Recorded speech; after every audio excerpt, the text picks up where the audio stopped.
In this section, we will be discussing transformation of functions. So a lot of this information comes from the free online college algebra textbook at OpenStax.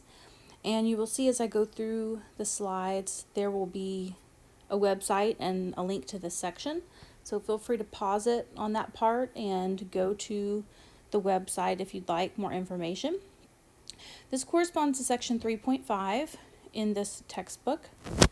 So we're going to be referring to some of the toolkit functions that were mentioned earlier in this textbook, and you can see one of my previous videos for more information on that. We're going to be using those toolkit functions, and we're going to be transforming them with the following graphing techniques. So look at the following list. We have a shift. So the graph of y equals f of x plus k. So if you are adding some constant outside of the function, it's a shift vertically, so it's up k units. If you're subtracting k, then it's a vertical shift and it's down k units, okay? So a plus k goes up, a minus k goes down. Notice the difference between that and the following two. We have a plus h and a minus h. But notice the plus h and the minus h are inside the parentheses. They're done within the function. So if you have an addition or subtraction within the function, this is going to be a horizontal shift. So it's going to do the opposite of what you would think. So if you have an x plus h, this is actually going to shift left h units. And if you have an x minus h, you're going to shift right h units. So again, outside of the function is a vertical shift. Inside the function, like the h, is a horizontal shift. The vertical shift does what you think it will. The horizontal shift does the opposite of what you would think. Okay, next we have stretches and compressions. So here, if you're multiplying by a factor outside of the function, this is a vertical stretch or shrink. So notice anything that happens outside of the function is a vertical transformation. Anything that happens within the transformation or within the function is a horizontal transformation. So if a is greater than 1, so like 3, that will be a vertical stretch. Okay. If a is between 0 and 1, so if it's a proper fraction, that will be a vertical compression. And it affects it by a factor of a. Okay. Then we have a within the function, so that's going to be horizontal. So it's going to be a horizontal compression if a is greater than 0, or if a is greater than 1, excuse me. So notice that's the opposite of the vertical, right? So if it's bigger than 1, it's actually a compression horizontally, and it's by a factor of 1 over a. So it's the reciprocal of whatever you're multiplying by. If a is between 0 and 1, so if it's a proper fraction, it'll stretch horizontally by a factor of 1 over a. All right, and then last we have the vertical reflection and the horizontal reflection. So if the negative appears outside of the function, that's a vertical reflection, which is a reflection over the x-axis. If the negative appears inside the function, it's a horizontal reflection, which is over the y-axis. So we're going to use all of this information to answer a lot of the questions throughout this section. Okay, so describe how the graph of the function is a transformation of the graph of the original. All right, so your original is f of x, and your new is g of x, or y in the first 3. So let's see what happens. In number 1, originally you had f of x, now you have this minus 49. Notice that that's within the function, right? It's in the parentheses. So that's going to be a shift left or right. It's going to do the opposite of what you think. So this is going to shift the original function right 49 units. Okay? Let's look at the next one. The next one, we have this plus 5. That's what's changed from f of x. So this is outside of the function, right? It's outside of the parentheses. So this is going to be a shift up or down, and it's going to do what you think it should. So a positive is going to shift up 5 units. Okay, so let's look at number 3.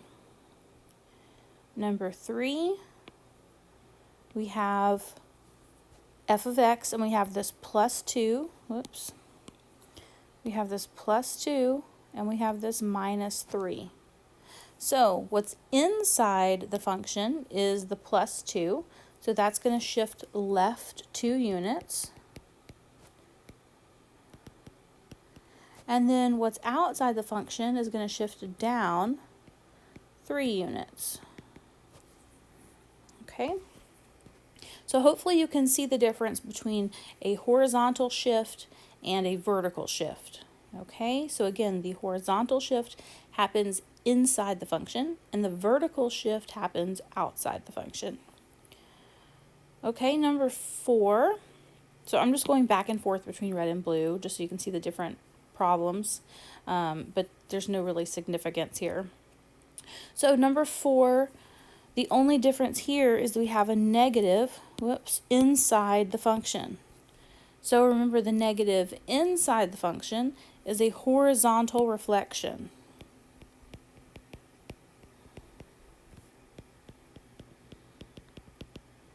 Another way to say this is that it reflects or flips over the y-axis. So you can say it either way. In your homework, I think there's drop-down menus, so it may depend on how it words it, but either one of those would be correct. All right, number 5. Here we have a 6 multiplied on the outside, so that's going to be a vertical. So that's the first thing. Since it's on the outside, it's a vertical. 6 is greater than 1, so that's going to be a vertical stretch by a factor of a, which is 6. So the vertical is pretty straightforward. Okay. For number 6, we have a factor of 2, but it's inside the function, right? The 2 is right next to the x. It's inside the function. So since it's inside, that's going to be horizontal. Okay, and let's look up at our rules. This is the one that usually gets people here. So 2 is greater than 1, so it's going to be this case. So that means it's going to be a horizontal compression by a factor of 1 over a. So it's the reciprocal of a. A is 2, so the reciprocal of a is 1/2. So a horizontal compression by a factor of 1/2.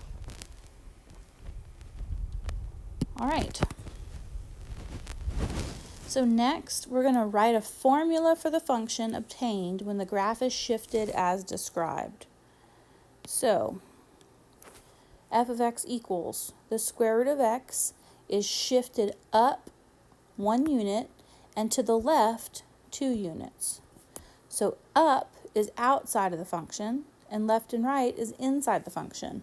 So up 1 is going to be plus 1, left 2 is going to be plus 2, because remember, the left and the right does the opposite of what you think. So if you're going left, that's like plus 2. All right, so we're going to say,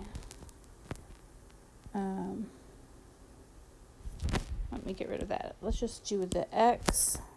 So the square root of x plus 2, that has to go inside the function or under the radical, because that's the function. And then plus 1 would be out of the function.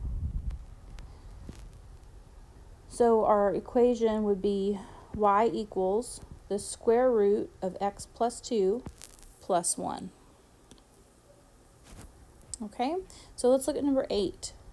We have f of x equals 1 over x, and it's shifted down 4 units and to the right 3 units. So it's going to be 1 over x to the right 3 units. So it's going to be minus 3. Within the function means it needs to be right next to the x. So it's going to be in the denominator. And then down 4 units will be minus 4. That's not in the denominator. That's just minus 4 to the side. That's the down part. Okay? And that's it. Number 9, the graph of f of x equals 1 over x is vertically stretched by a factor of 8. So vertically stretched, that means it's going to be outside the function. Then shifted to the right 4 units up and 2 units, to the right 4 units and up 2 units. Sorry, I was reading that wrong. Okay, so it's vertically stretched. So we're going to put the 8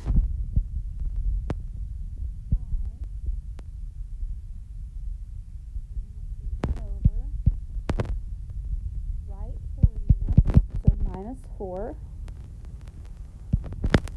and then up 2 units, so plus. Another way we could write this is we could write it with the 8 in the fraction if we multiplied that. So that would also be correct. Either way, you want to look at it, it's fine. Okay, the next part. Describe how the formula is a transformation of a toolkit function. Sketch a graph of the function as a transformation of the graph of one of the toolkit functions. State the domain and range, and determine on what intervals the function is increasing, decreasing, or constant. So there are several things within this question. Some of them we're learning for the first time in this section, and some of them are kind of a review of things we've talked about in previous sections. So let's go through one at a time. First, describe how the formula is a transformation of a toolkit function. So the toolkit function in this one is f of x equals the absolute value of x. So what has changed is the minus 1 and the plus 4. So the minus 1 is going to be a shift right 1, and the plus 4 is going to be a shift up 4. So we can say that in words. The little arrows are fine. So for a test for me, if you did the arrows, that would be fine. But we're going to say h of x will shift our f of x function right 1 unit and up 4 units. Okay? Second, we need to sketch a graph of the function as a transformation of the graph of one of the toolkit functions. So I'm going to quickly, in black, graph the original. So f of x equals absolute value of x. The original, and you should have this memorized, it starts at the origin, and it's a v, and it goes up 1 over 1 in this direction, and up 1 over 1 in this direction. So that's the original toolkit function. And so now what we want to do is just shift these points for h of x. So I'm going to graph h of x in red, right 1, up 4. So this origin point is going to move right 1, up 4. So that will move to here. So this is the origin. We move right 1, up 4, and then we get to that point. So here's our point, and then we're just going to go up 1 over 1 all the way, and the same thing in this direction. So it has the same shape, it's just shifting. So we didn't have any horizontal or vertical compressions or stretches. So same exact shape, just shifting right and up. All right, so let's see. Next, we have to state the domain and range. So let's do that.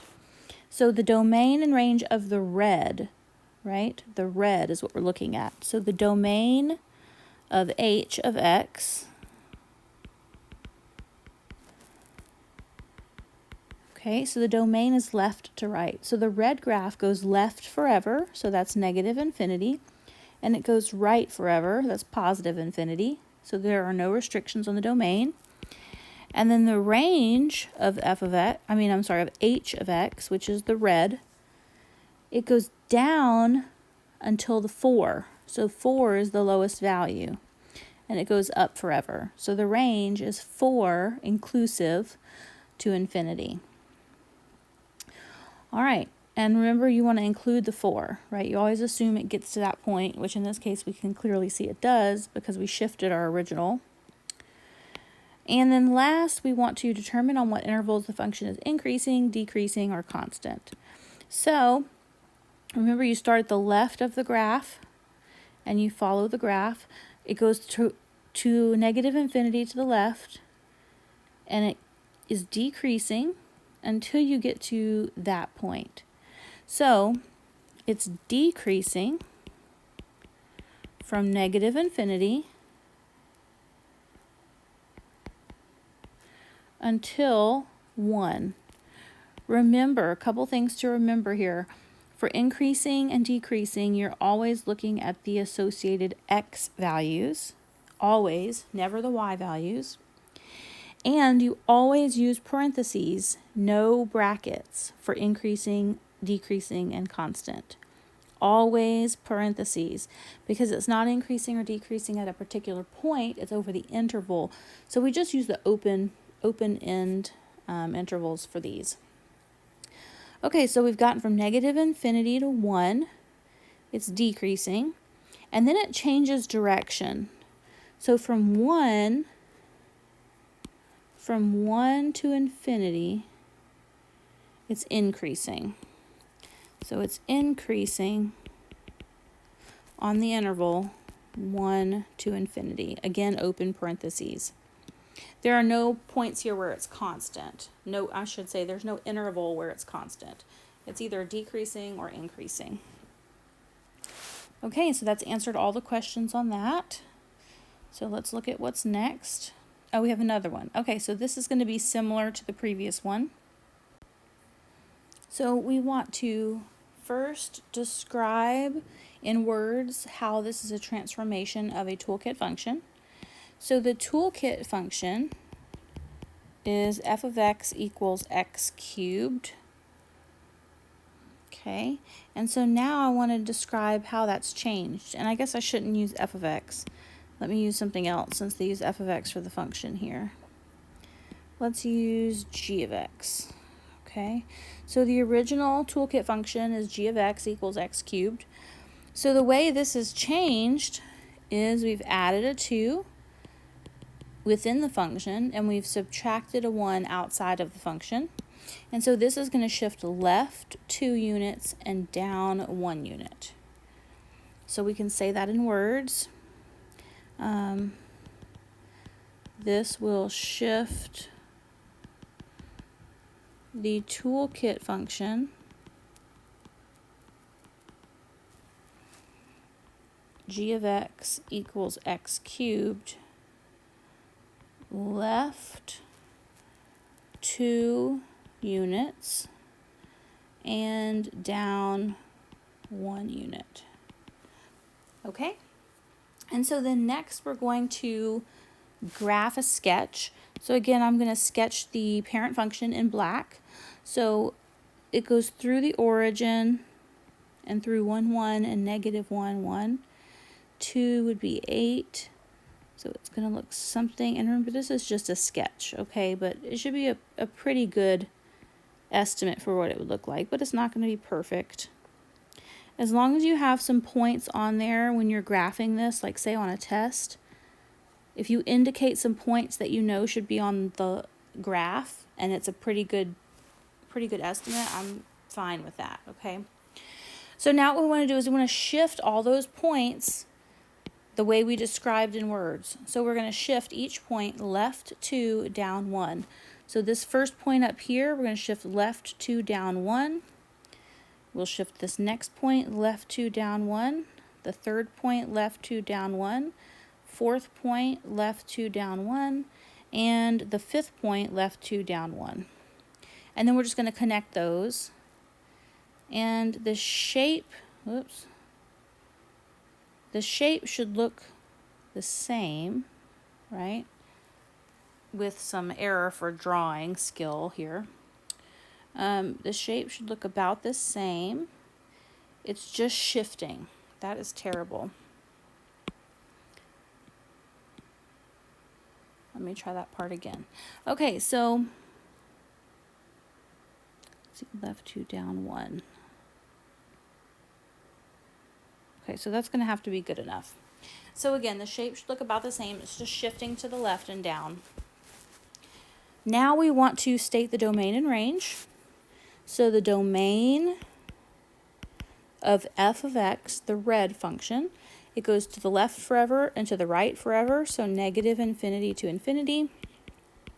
And the range, it goes down forever and up forever, so negative infinity to infinity. And we want to look at where it's increasing, decreasing, and constant. So if I start at the very left of my graph and I trace along, I can see it's increasing, still increasing. So it increases forever. There are no places where, there's no interval over which it's constant or it decreases. So it's always increasing over its entire domain. So we can say increasing on the interval negative infinity to infinity. All right, we've got one more. So in words, we want to describe what happens. So we have this plus 3, we have the minus 2, and we have this 2 as a factor multiplied by the front. So our original toolkit function is x squared. And so let's see what each of these pieces does to the parent function or the toolkit function.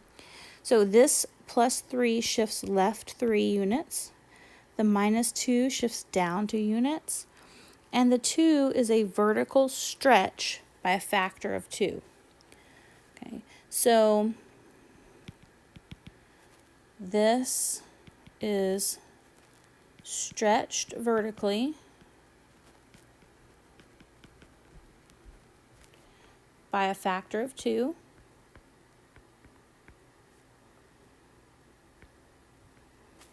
And shifted left 3 units and down 2 units. Okay, so now we want to graph that. So we're going to graph it. Our original, it's a quadratic, so it goes through the origin. The original would be 1, 1, 2, 4, 3, 9, and then that's going to be reflected on the other side. So we have our parabola. So that's the basic toolkit function, and you should have that memorized. Now we want to shift all these points, but it's not just shifting, it's also stretching vertically by a factor of 2. So we're going to have to do 2 steps if we want to do it like this. We're going to have to stretch it first, and then we can shift it, or we can just pick points and see what happens. So let's see what would probably be easier. Why don't we do the vertical stretch first? So if I do the vertical stretch first, what this means is it's going to multiply each y value by a factor of 2. So if I did that, let me do that in blue. If I did that, so vertical stretch by a factor of 2. And what we're doing here is we're just doing this part? What if we just did the vertical stretch on the parent function or the toolkit function? What would we get? So what we would get is if we picked 0, we would still get 0. If we picked 1, 1 squared is 1 times 2 is 2. So 1, 2 would be our new point. Negative 1 similarly would be 2. If I chose x to be 2, we would have 2 squared, which is 4, times 2 is 8. So 2 would be 8. And the same thing with negative 2. So this blue is our parabola if we stretch this vertically by a factor of 2. So I'm going to do that first. And now I'm going to shift those points left 3 and down 2 to get our final g of x graph. So each of these blue points have to be shifted down 2. So this one is down 2, left 3. So I'm starting with the very upper left blue dot. Then the next point, I'm going to shift down 2, left 3. The third point, down 2, left 3. The vertex is what I just shifted. And then down 2, left 3 would be here. And this final upper right hand ordered pair, down 2, left 3. All right, and I will connect that one. And that should be the same shape as the blue because it's been stretched vertically but shifted. Okay, so now what I want to do is, so the red is g of x. So that's what I'm going to be using to answer the rest of the questions. So I want to find the domain and range. So the domain is negative infinity to infinity, so it goes forever to the left and forever to the right. The range, it goes forever up, but down it has a minimum of negative 2. So it's going to be from negative 2 to infinity. And then for increasing and decreasing, I can see that it does change direction at the vertex, right, which is where the minimum value is here. So it's decreasing from negative infinity until negative 3. And remember, you're decreasing, so let's follow it along. You're decreasing until you get here, and then remember you're looking at the x value for increasing and decreasing, and you always use a parentheses. And then it changes direction and it begins increasing, and it increases from negative 3 to infinity. All right, so let's look at the next one. Write an equation for each graphed function by using transformations of the graph of one of the toolkit functions. So we're going to be looking at this. So again, this is why you need to be familiar with your toolkit functions. So this is a parabola. So this is a quadratic. It's an x squared. And now we just want to see how it shifts. So if you kind of know the basic shape of a parabola, it's 1, 1, negative 1, 1. Your toolkit function looks something like that. So you can see that from your vertex, this point where it changes direction, it goes over 1, up 1. And if it keeps that relationship, then it has not been stretched or compressed. And in this case, we have a vertex, and it goes over 1, up 1. So it has not been stretched or compressed. So we're simply looking at a shift. So we're just going to look and see how it has shifted. So from this vertex to this vertex, it's gone to the right 1 unit. So right 1 unit. And then it has gone down 3 units. So now it's just a matter of putting that into an equation. So we're going to say f of x equals, we're going to have x squared. So remember, the left and the right goes inside the parentheses. Since it goes right 1 unit, we're going to put the 1. And remember, it does the opposite of what you would think. So the right 1 unit is actually going to be a -1. And then the down goes on the outside of the parentheses, and it does what you would think. So down is going to be with a negative. So -3. And that's our equation. All right, let's look at the next one. 14. we have a square root function. So the square root function, the parent function, is here and here. And the next one won't be on the graph, but it looks like that. Okay, so notice that this goes up 1, right 1, if it's not stretched or compressed. If I look here, I go up 1, right 1, so it's not stretched or compressed. So I'm just looking for the shifting that occurs. So the shifting, if I start here and go to here, I'm simply moving to the left 3 units. So that's the only shift that occurs. So this is going to be y equals, or f of x equals, the square root of x left 3 should be within the function, so it's going to be under the radical, and it's going to be opposite, so it's going to be x plus 3 under the radical. And that's it. Okay, number 15. So again, the more comfortable you are with the toolkit functions, the easier this is going to be. So you need to know the toolkit functions, and you need to have all of those ways to transform your graph that were summarized at the very top. You need to have all of that information memorized as well.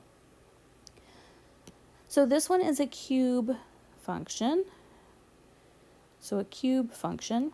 And remember, the parent function for this looks like this. Okay. So it is over 1, up 1 if it has not been stretched or shrunk, or stretched or compressed is how they put it in this book. So over 1, up 1 is true, so it has not been stretched or compressed. So let me erase those marks. Okay, so notice something though. So if my original looks like this, and it's always increasing, notice that our new function f is decreasing. So there has been a reflection. So that's important. There's been a reflection. It's flipped. So it's also moved. So this has moved right 2 units and up 1 unit.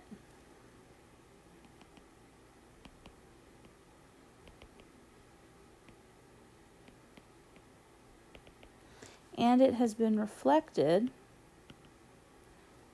over the x-axis or the y-axis. In reality, you can see it either way, okay? This is one of the kind of special functions that you could say it flips either way. Okay, so let's see if we can put this in an equation form. So it's cubed, right? So it's going to be negative x minus 2 cubed plus 1. So this is going to be reflected over the x-axis. It's a shift right 2 units, and it's a shift up 1 unit. All right, let's look at what's next. Okay, so the next thing they talk about in this section are even and odd functions. So if the function satisfies f of x equals f of negative x, it is even. If the function satisfies f of x equals the opposite of f of negative x, it is odd. And if it doesn't satisfy either of these rules, it is neither even nor odd. So let me show you how to use this. So all you're going to do is try to see if it satisfies these conditions. So first, we're going to try to see if it's even. This is always the first step. So f of negative x is what we want to see.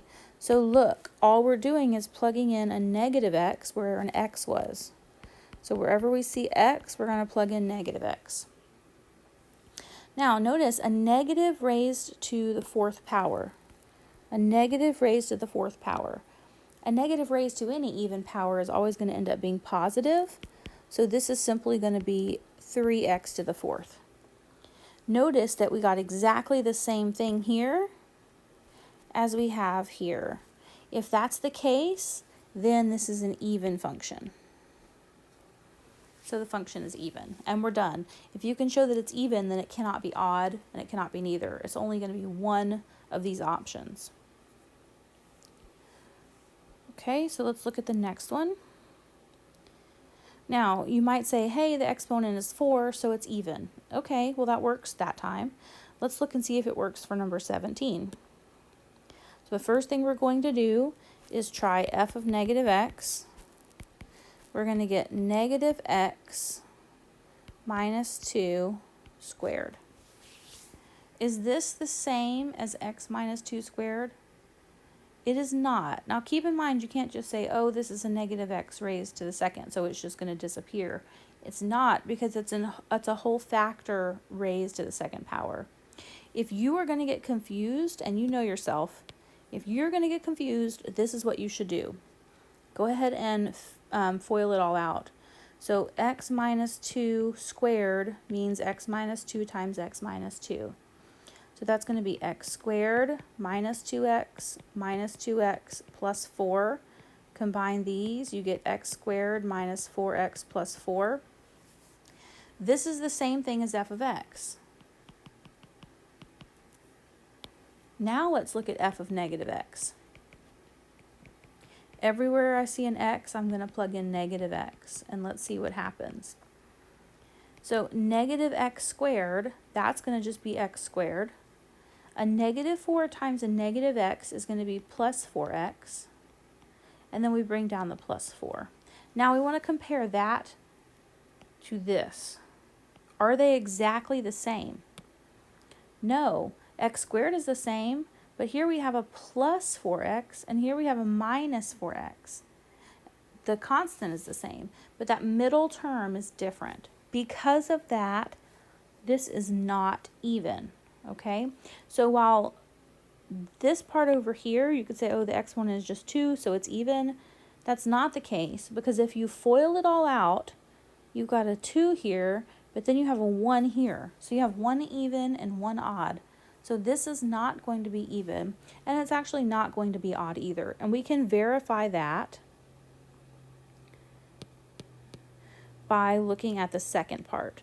So the second part says that we need to look at the opposite of that. Okay, so now we're going to look at the opposite of what we just found.